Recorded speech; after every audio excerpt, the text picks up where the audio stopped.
The tone is funny, tragic, heartbreaking, and it features some of the greatest performances you're ever going to see from some of the greatest actors working today. I mean, Dick Cheney was not a guy that I sought out to make a movie about. It so happened that I was reading some books when I had the flu about 2 years ago, and I kept being astounded by how much this guy really changed the course of America.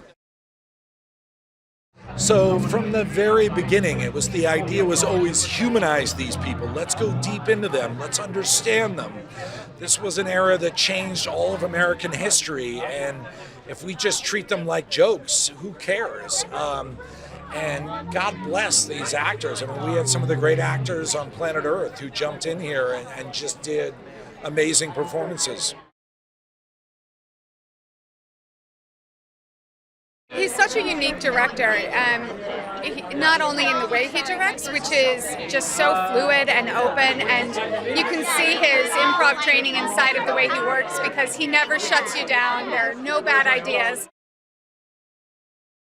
They're amazing. Steve Carell, I've been wanting to work with him forever. We only got to do, I think, one brief scene together, but I can't wait to work with him in the future. Christian Bale, I would work with him on anything. I'd do a walk-on role in anything he was in. So I'm very fortunate to get to work with these actors.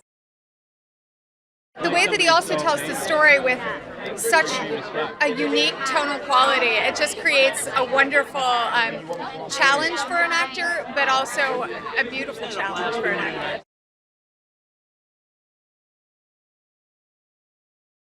Watching this film is as strong of an experience as I've had watching any film ever. You know, I'm so proud to have been a part of it.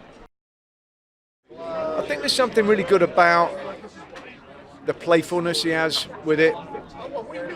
Tragedy and comedy always go hand in hand, but he's created something where he really breaks all the conventions. He breaks through what they call the fourth wall. You know, he has people talking to the camera, etc. Stuff which you would usually think, well, that's going to take you out of the film and that's going to ruin it, and it doesn't seem real. And it doesn't. You actually kind of need it because it can be so sad and traumatic what you're watching.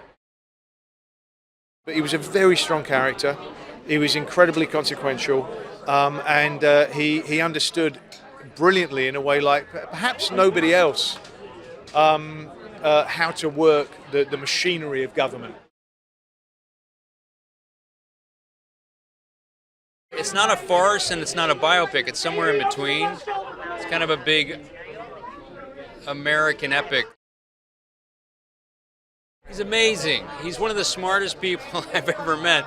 And I think because of his foundation in comedy, it was a good platform. I think people are going to be surprised at how moved they are.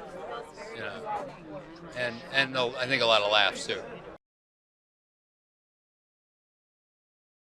I started talking to Adam about Vice very early on while he was writing the script, and we started thinking about ideas. And I mean, Adam's amazing. It's amazing to work with. You know, we just have so much fun. When we first started talking about the film, Adam felt that the score should have a symphonic scope because the size of the story we're telling is just so epic. And so that's really how I started approaching it. I started writing almost like my own idea of an American symphony to some extent. It's hard to pinpoint exactly like what the movie is about because Adam McKay casts a very wide net, and he is a incredibly innovative filmmaker. He takes enormous risks with his movies, and that's why I wanted to be a part of it. It's I knew there was going to be a sense of absurdity and a sense of fun, but also a real intelligence and wit behind it. Well, I think when people see the film, they'll obviously make connections between then and now, and that's the nature of history in general. You know, you can connect the dots between things that are happening currently, and I think in that sense, it's a very current movie. It's a very contemporary film.